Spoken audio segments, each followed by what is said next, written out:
single women my age I found were broken, unwilling to recognize their parts in past relationship failures, and being very, very uncompromising in what they wanted with what they themselves had to bring to the relationship. And this is why men are dating younger women. Mm-hmm. I had that mindset in my early 20s, late teens, early 20s. Yeah, that the woman, like 40, 50-year-old woman mindset that men are seeing older. I had that mindset. That was the example I was shown. I am so glad I changed my mindset. Yeah, me too. The relationships that I had prior to this one were not it, and a lot of it was based on my own behaviors and reactions. Crazy. When I viewed a few years younger, this was a disaster. They wanted the financial comfort. They wanted the financial comfort from first contact, caring more about the 6-6-8 rule, 6 figures, 6-pack, 8 inches. Okay, let's be real. Let's talk about how many of you women out there could actually handle 8 inches. Like realistically. None. Probably none. They really don't recognize body anatomy and how quickly things become painful. Right. So I watch a lot on YouTube. I have fallen down so many rabbit holes on YouTube, and I came across a video of men talking about their struggles in the dating game. What? Carrie just picked up the tape measure. She did. She showed 8 inches on the tape measure. Yeah. It's a lot. It is a lot. We should have her camera on at all times, just in case. The standards that people have when it comes to dating disgusts me. Yeah, it's also not real. You know that 6 foot and $100,000 a year job is less than 3% of the world population? Yes. I thought it was less, actually. Less than 3% of the entire world's population. I thought it was less than 1%. When you start adding a 6-pack, that drops a whole lot more. Down, yeah. So, hang on, I need to read that one more time. So, women are going by the 6-6-8 rule, 6 figures, 6-pack, and 8 inches. So, what if we had to go by, you have to be at least 5'4", between 5'4" and 5'8", between 140 and 170 pounds, and you have to be Betty Crocker. And outcook my grandma. Yeah. If you can't do that, I don't want you. Oh my God, that's women hating. Yeah. Have you seen the TikTok where the dude's going around with the microphone going asking women, like, what are you looking for a man? And like, he's got to be 6 foot or taller, and he puts a scale on the ground. Be like, can you step on that for me, please? And then just rage. No, they get mad as fuck. Yeah, they do. Feminine rage. Yeah. I love that. I love that he does that. I want to do that. Can I do that? You can do whatever you want. You're an adult. I'm going to bring Ivy with me. I'm going to do that. Yeah. Yeah. And bring Carrie with me too. Would you want to be there for that? You're going to just start interviewing random women? Yeah. Maybe go, I mean, it has to be somewhere populated, right? Like some Soho district maybe. I look approachable. I'm the same gender. I'm unsuspecting. But somebody else is already doing it for their TikTok stuff. Right. Oh, so would that be copying? I mean, yeah, it would. I mean, everybody does that anyways, but I think it just gets the point across even better. Like, we can tag him in every single video. Be like, hey, we're joining the fight. A woman agrees with you. That's funny.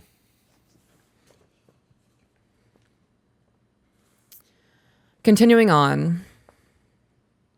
They don't care about how someone actually treats them, nor how to get to know a person from the inside. I'm not saying I never want to have, I'm not saying I never want to have and support a stay-at-home wife, but I always believed you had to be worthy in what you bring to the relationship to be able to get that treatment. You don't deserve it just because you are a woman. I agree. It is something built together over time. I agree with that. Yeah, it's earned. Yeah. A challenging perspective. The women who believe that they inherently just deserve that treatment because they're a woman, does that mean that you have privilege because you have a vagina? I mean, isn't that the narrative? Because that's all you bring to the table. But that's privilege. Yeah. if that's the narrative that they're spinning, that is a privilege, that you were born with a vagina and now you don't have to work for anything. Somebody else gets to do that for you. Yeah, where's the equality? Where is the equality? I have genitals too. Having a penis is a lot of work. I'm getting heated in a way I didn't expect. Like, I'm here for this dude. Like, fuck yeah for finding your worth in all of this. And fuck all of those women who act that way. That's funny. Okay, continuing on.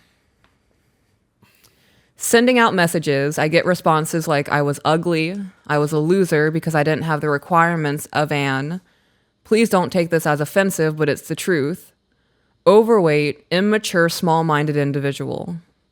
For a while, I took these personal. That breaks my heart. Like the mom in me, I know this dude's in his 50s, but the mom in me, that breaks my fucking heart.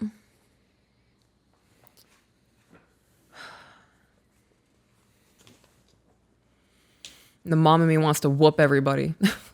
Every single one of you who hurts this man's feelings. Humans are just too mean to each other. Everyone is just as sad and depressed as everybody else. Everyone is struggling just as much as everyone else is struggling. So just like how you don't like being called names and told that you're worthless and your life doesn't matter, you saying it to the next person makes them feel the exact same way. Right.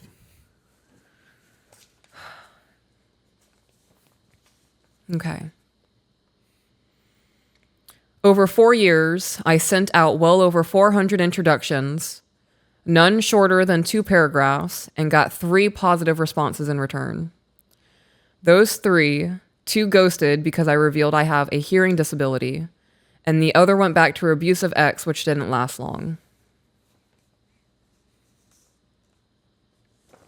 Okay, so I want to pause. I know that this wasn't the purpose of this gift, but I'm breaking down this email like it's an email because I feel like people need to hear these things. You are not supposed to have 400 interactions in your lifetime. Right? Like interpersonal relationships, you're not supposed to have 400 of those. Right. You having access to having 400 sent out messages opens up the rejection pool by so much. And of course, you're going to take that personally. It's also a lot easier to be mean on the internet. It is. So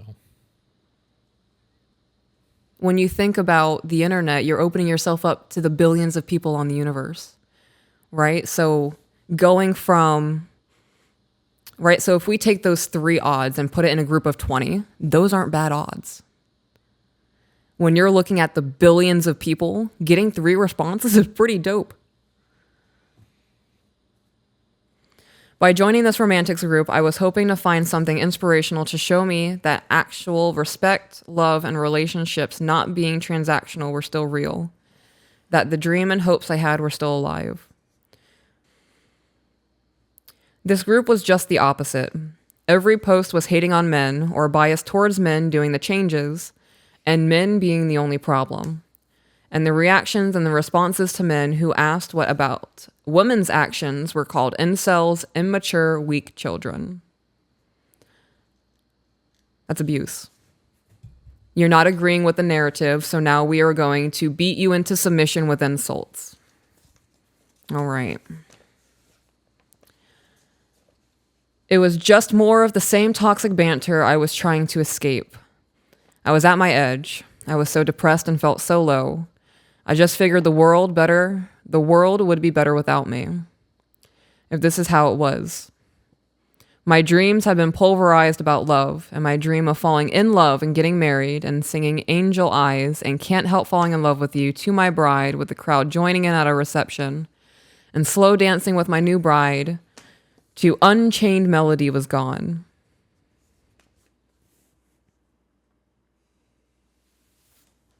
Shit's making me emotional. So that was an actual dream from somebody. I'm gonna start crying. Our kids talk to me at night, like when we lay in bed and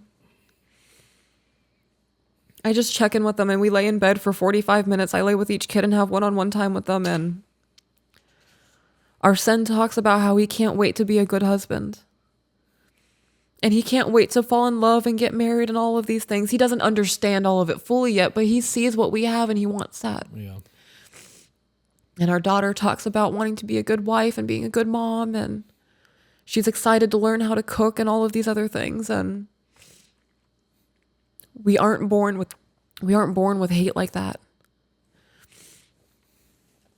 And knowing that there are so many unhinged souls out there just running amok, spreading that toxicity because that's what they experience in their life is devastating. Right. I have had this dream so much in my lifetime, but could never see the bride's face, but now the dream itself was gone. I was going to go that day, scrolling Facebook during a break. Someone posted a short of the podcast. I had so much going on in my mind and don't remember exactly what it was, but it was similar to this. Peach was talking about how she used to be that feminist, nasty, angry, unhappy, and unwilling to address she was the problem, and how she realized, changed, and now she was worthy of the love you two have. My chest yearned for this. I looked up the podcast again and saw the photo of you two embracing in the way that you looked at each other. That image, that moment, for the first time in a long time, I had a spark of hope in the darkness. I went to Amazon Music and began listening. After 2 episodes, I felt different. There was still darkness and fog, but it wasn't as thick. I listened that day and night until I went to bed.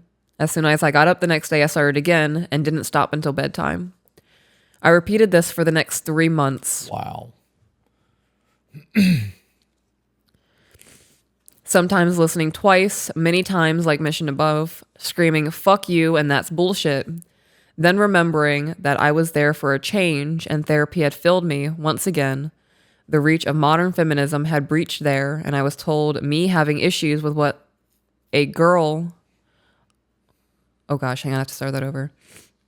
Screaming, "Fuck you, that's bullshit." Then remembering that I was there for a change and therapy had failed me once again. The reach of modern feminism had reached there, and I was told me having issues with what a girl I was in a relationship did with her body, showing it, or going out putting herself in positions to be taken advantage of was signs of controlling behavior. Even when I put it just like you guys do, "You're free to do this, just I'm not going to accept it in a relationship, we can part ways." I made a choice this day. I was going to focus on this, rewire my brain, destroy the old way of thinking, and replace it with this type of thinking. I want what the relationship and love you have. I desperately crave someone to look at me the way Peaches looks at you, how she respects you. And I'm 51, and the last time a woman got me a plate of food to serve me was my mother as a child. These past few months, I went through the podcast, The Voice of the Broken, listened to a few of the Garden episodes, and have listened to over a dozen audiobooks from the list and a few others. I am choosing a path that coincides with my journey and will continue as I go, and when I get ready to go into a relationship. I have laughed, cried, yelled, accepted, forgiven, and let go. My biggest breakthrough was when the letter to my younger self happened. Oh, God.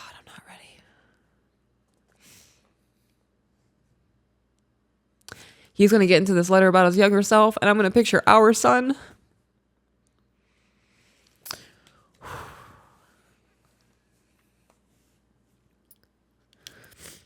Okay.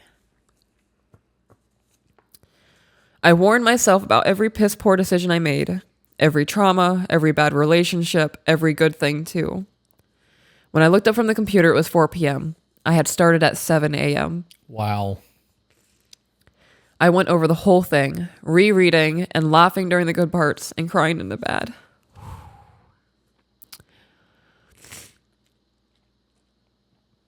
And then I realized something. I couldn't send this to myself. All of these choices, all of these traumas, all of the good and the bad, had to happen to make me the person I am today. Life isn't a race, it's a journey. And I needed those things to make me who I am today and who I'm going to be. One by one, I deleted the bad things, crying, getting angry, then releasing as I deleted them. I reread it. It was a journey of my positive occurrences, my accomplishments. Oh, fuck. My children's births. And all of the sudden, the darkness was not so prevalent.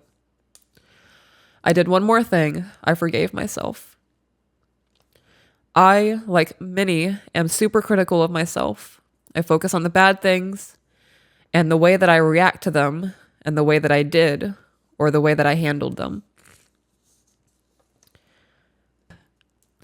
I awoke and immediately noticed the familiar dread that I was awake was missing. I stood up and I felt lighter, like a weight was removed from my back. I went to the podcast routine as usual and realized that I was done. There were no more episodes. I searched for the voice of the broken and began there. These episodes, fuck. To the emailers, you deserve just as much credit for sharing as Chris and Peach for reading and giving advice. Each story resonated heavily because although the situations were different, the darkness was the same. The feelings of desperation was the same, and I noticed I hadn't felt these in a bit. And there was one episode, I can't remember what one. Something was said about removing the power of someone using things against you. I stopped and thought about my insecurities, my physical insecurities, my emotional ones, my beliefs, anything anyone could use to attack me and attempt to use to hurt me. I wrote all these down and have been doing an altered form of a check-in, but a self-check-in for weeks. That's fucking genius. Yep. I love that.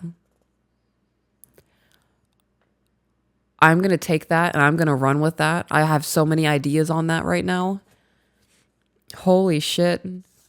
You, my guy, are about to change so many people's lives with that one realization that you had. Doing a self-check-in like that. And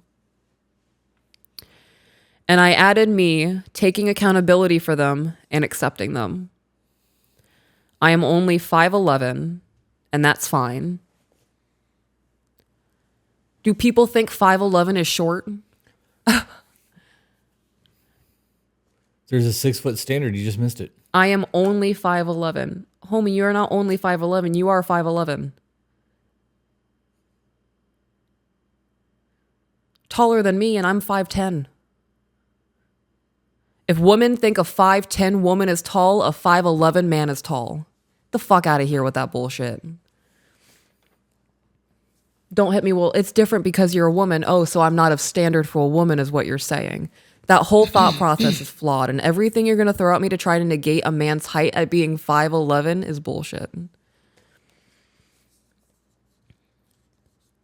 Continuing on, I am fat. I am losing weight, but that's fine.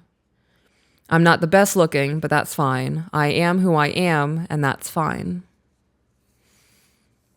I made mistakes. I learned. I am changing, and I am growing. It was going absolutely incredible until I ran into a situation I knew was going to be an issue, but instead of just allowing it, I reached out for help and suggestions. I addressed the issue, and it went exactly as I originally thought. But I cannot control others. I can only present the information, and even after the information, as confirmed by the other person, they still chose not to take accountability and blame me. And I don't care. For the first time, I saw it for what it was. Good for you. It's like breaking through the matrix when you can finally see people's intentions for what they are and not take it personally and just recognize that they are damaged human beings lashing out the best way that they can. Right. The first time I was able to connect those dots and remove the film of they're doing this to me, 100% like Neo. It's a superpower. Yeah. It is. It's a superpower. When somebody says some shit and you've already processed it and you've got logic brain thinking and they start getting emotional, there's a pity there for me. Right. I see that. I'm like, man, it must suck to live your life. Like to be that emotional all the time about everything and not really logically look at a situation, like that sucks. Yeah. No wonder you're stressed out and bitter and exhausted all the fucking time. Yeah. I've also noticed people who are highly emotional like that, when you try to remain calm and logical in the moment, it makes them mad. They tell you you're gaslighting them. I have somebody that I have to interact with who does that to me. Trying to remain calm and logical You're gaslighting me right now. My emotions aren't fake. Well, I'm not saying your emotions are fake. I'm just saying you're emotional right now. Right. And what you're saying is not the facts of the situation. Your emotions are also a you problem, Correct. not a me problem. I don't have to deal with that shit. You need to figure your shit out.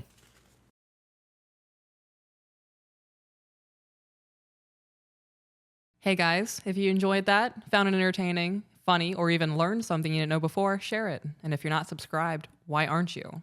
And for those of you who want to support us, get access to exclusive content and live streams, we do have a Patreon. All the links are in the description.